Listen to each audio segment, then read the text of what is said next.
everyone, welcome to today's video. I just wanted to share with you some things that have been going on this week, and some of it's stressful, and I wanted to just talk about the anxiety that I've been having this week.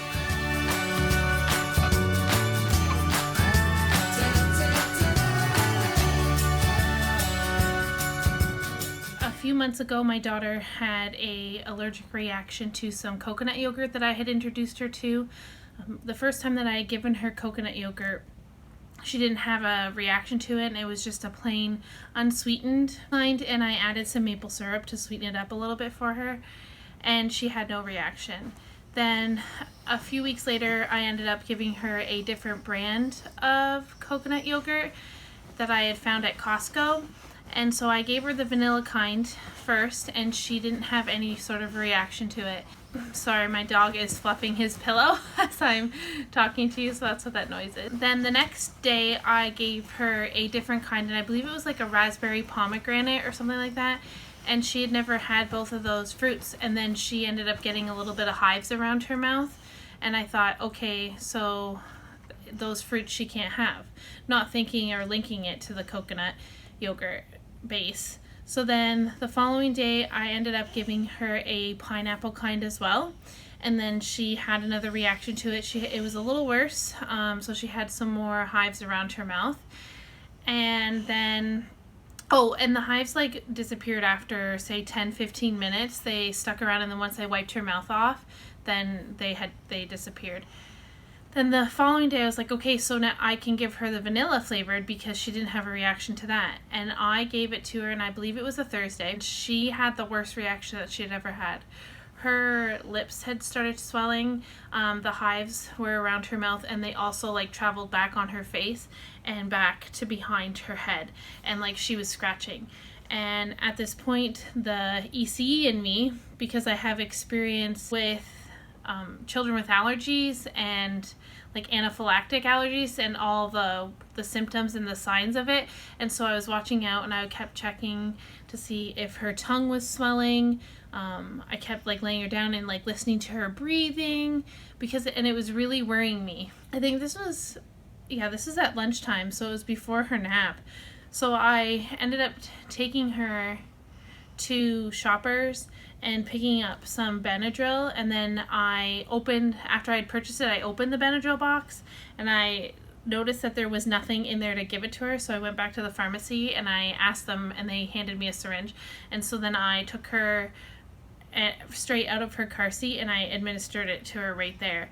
And then I decided that I was going to take her to a clinic and see what they could do for us, if there was anything that they could do, just because I was in a little bit of a panic, and I just wanted some reassurance from a doctor because our doctor was closed. So maybe that was a Friday.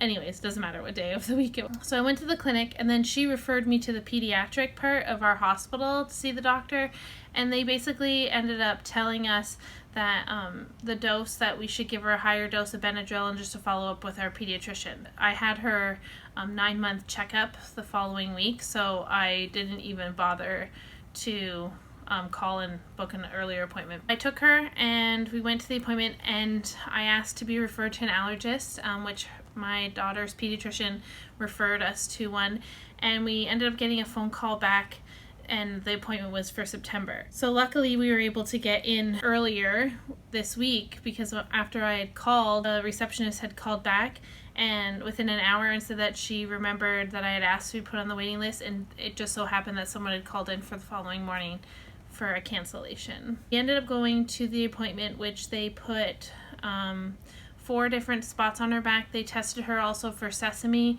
and then they did the coconut, and I believe they did the coconut in 2 spots, because when we were waiting for the 15 minutes for the doctor to come back and to read them, the spots were red, and there was like hives around them. And so the doctor, he had confirmed that she had a coconut allergy, and he said, I'm going to send you for blood work to be done to confirm how, I guess, severe it was. I think that's what he said. I don't honestly completely remember why he said he was sending us for blood work, because he also then had said to me that, you know what, I'm going to give you an EpiPen just in case. And so to me, all I could think was, oh my, this is an anaphylactic allergy and like all the implications to that. So he asked if she was in daycare, which she's not. And I said, when I go back to work, I might need another EpiPen. He said, well, I'll have you come back in 3 weeks so that we can read the results from the blood work. And if you need another EpiPen, then you can get one then. So he told me to go to the pharmacy and to get an EpiPen, and then to go down the hall to have the blood work done, because in this building they had a lab there as well. So I did what he asked, and I went to the lab, and there was one girl there, and she was really nice, and I just, explained to Riley everything that was going on, and she did really well. She looked on both arms, and she didn't feel 100% confident to prick her and to get the blood that she needed to get from her. So she suggested that I take Riley to another lab that has more staff on hand, because they might have someone who's more confident than she was at the time. And I really appreciate her saying that and referring us to someone else, instead of her trying to prick her and then having to prick her multiple times because she wasn't able to get it the first time. I then went back to the receptionist and told them that she wasn't able to get the blood work done at the lab, so I needed to book an appointment 3 weeks from then, and she told me that I needed to have the blood work done and then to call back when I'd had it done, and then book the appointment, just in case I wasn't able to get it done that day. So then I picked up her EpiPen, and after I picked up the EpiPen, the pharmacist had given me a coupon for free parking. And when I'd actually gone to the doctor's office and parked, this older gentleman who was manning the booth there, I had told him, explained that I was here for an appointment, that I didn't have any cash on me or change. And he said, oh, who are you here to see? And I told him the doctor who was there, and he said, okay. He's like, you're here for allergy testing, so go to your appointment, then go across the street to the bank, and then come back, and it's going to be $4 for parking.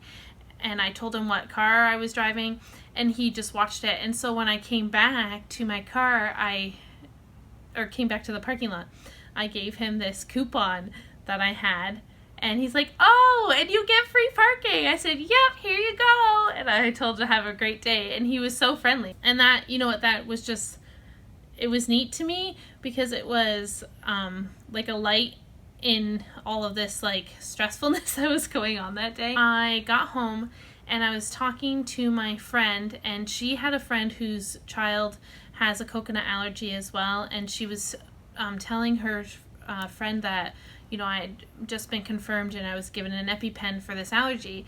And so my friend was telling me that there's all these different types of names for coconut, and she was going to send me the list, because I was like, are you kidding me? And she said, yeah, it's in all these other things. It's in lotions, it's in basically any skincare, and any processed food, you can find it, and it's not just listed as coconut or coconut oil. So I was really, I was stressed out, and I put Riley down for a nap. Oh, after this, and I'm forgetting to tell you that I ended up going to another lab that afternoon, and they were really good, and they ended up being able to find Riley's vein and get the blood work right away. She did scream, the cry that they hold their breath, and then you're like, just breathe, breathe. It'll be okay. I know it hurts, and then breathe. And there was 2 technicians helping. It went by really smooth, and I thought it went by really well. And I wasn't, that didn't bother me, because I knew it would be all right, and she only cried for a few minutes and then she was done. After I'd been told that there were all of these different names for coconut, and I got the list, then I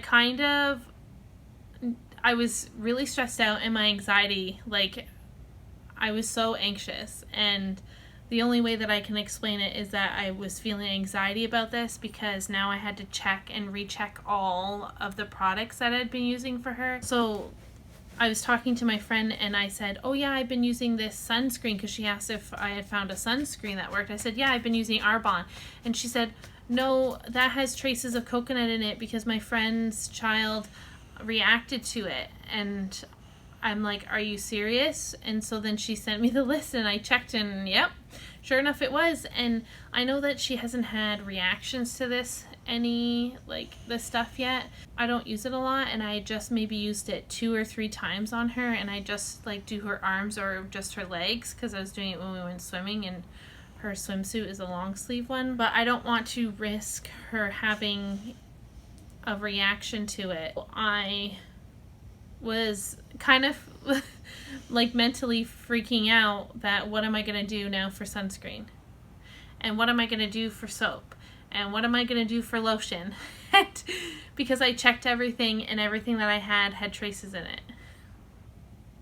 So I feel for all you parents who have to deal with children who have anaphylactic allergies. And I know any allergy is tough, but I especially feel for those of you who are dealing with an allergy like I'm dealing with my daughter, because coconut is in things and they don't have to list it as an allergen, because like all of the main allergens are listed on products, and there's a ton of like nut-free, peanut-free, soy, dairy, sesame, all those other like free products, because it's a common allergy.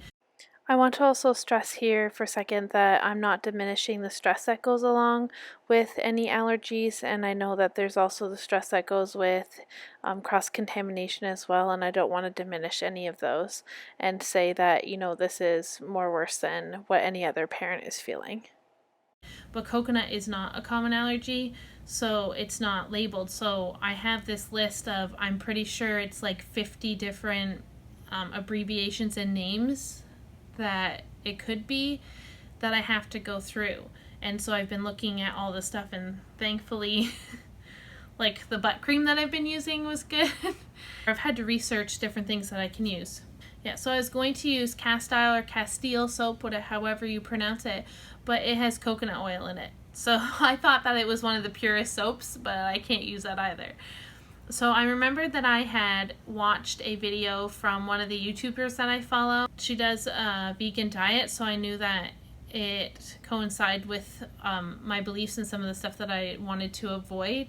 And she had talked about finding soap nuts / soap berries, they're called, at a thrift store, and then that she would use it for shampoo, and she was using it for her daughter's shampoo / body wash as well, and she showed how to do it. So I searched for that video and I found it. So today I went to the bulk barn and I picked up some soap nuts. So I want to show you what they look like, or soap berries they're called.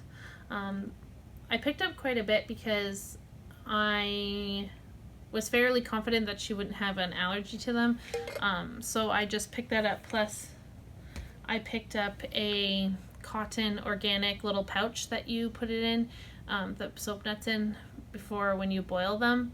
And so then I made my daughter some like shampoo / body wash. It's quite liquidy, but I used it for her today for her bath, because I really need to give her a bath, because she's lately been sticking everything on her face and in her hair during her meals and stuff. So I really needed to give her a bath because water just wasn't cutting it. So I'm so glad, because this worked really well and she seemed to be fine. One of the things that I was concerned about too was after giving her a bath, because she does get dry skin, especially with having the air conditioning on, was what am I going to use to moisturize her with. But thankfully, because I'm making my own concoction of a moisturizer for Riley before, but I was using coconut oil and shea butter, and I think I may have put a essential oil in it. I'm not 100% sure. I don't remember. But I had some 100% organic shea butter. I clearly wasn't aware that you can't see the label here, but you can get this organic shea butter from your local bulk barn. And it's just pure shea butter. And so I put this on her tonight to moisturize her, and I think I'm going to try and find something else that I can melt this down with, because the scent of shea butter is very intense, and I could tell that, I don't know if it was bothering my daughter, but she had a little bit of a rougher time going down, and to sleep, and every time I walked in the room, that's all the scent that I was hit with was shea butter. So I think I'm gonna do like shea butter and then find some other oil that I can use, and an essential oil, probably like a drop of lavender in the whole thing, and then use that for her moisturizer for right now. So thankfully I had this on hand that I could use. So it's just been really stressful and overwhelming with having to basically go from scratch for everything. And just thinking about, like, the things I have to think about is like my lip gloss that I was using from Lush, and I can't use it anymore because it has coconut in it, because if I were to apply it and then to kiss her, and then she'd have a reaction. My husband even today, he jokingly said, oh, well, I can use mine. And he, you know, kind of hesitated, and I said, are you sure? And we looked, and his has coconut oil in it too. And so all this stuff has coconut oil in it, and I don't understand I understand why it's in it. It's because it's really beneficial.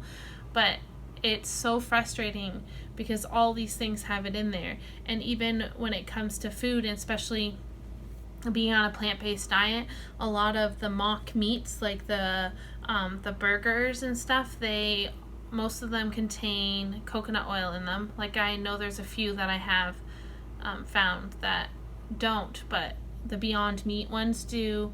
Another concern that like goes by me is that if we're gonna be able to ever take her out to eat, like, we will be able to, but she'll have to have like, you know, she can do certain things. I'll just have to be really vigilant about making sure that stuff doesn't, you know, come across. And I told my husband that I think we're just never going to eat out again because I don't want to have to deal with it. I know we'd chosen to raise my daughter on a plant-based diet as well as what I'm doing. And so that, you know, makes complications in itself when we go out to restaurants where all three of us can eat at, right? Because my husband isn't doing a plant-based diet.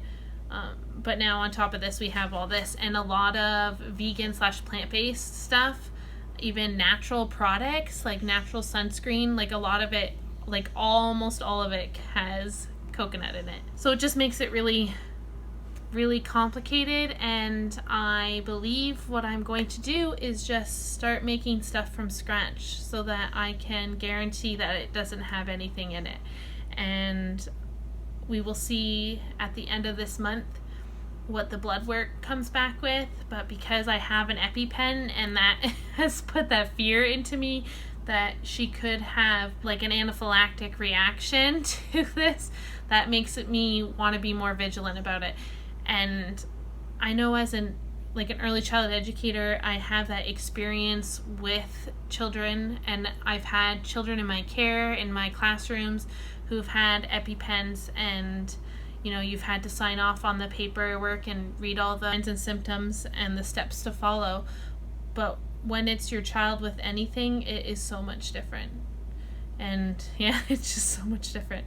I'm sorry that today is a little more of a serious topic, but I had said to my husband today that, you know, I didn't really have a video to put out, and he goes, why don't you sit down and talk about this, what's been going on, and the stresses and the anxiety that you've been dealing with. And I thought, you know, that was a great idea. I'm hoping maybe, you know, that I'm able to relate to someone else and let you know that you're not alone. And yeah, leave a comment down below if you have any suggestions regarding coconut-free products, also that are vegan / plant-based. That'd be great. Oh, another product that you wouldn't believe that has coconut oil in it is laundry detergent. So I'm gonna actually be using these soap nuts in the sash when I do her laundry. And the stain remover stick that I was using had coconut oil in it too, and it worked so well, and it was natural. And oh, okay. Well, I'm done with that because I can probably just go on and on and on, and I don't want this video to be too long. So I hope that you're having a really good week and that you have a great weekend, and I hope that you enjoyed this video. I know it wasn't too positive, but if you're new, please subscribe, I put out a new video on Wednesdays and Fridays, and make sure you turn on that bell notification and hit a thumbs up if you like this video.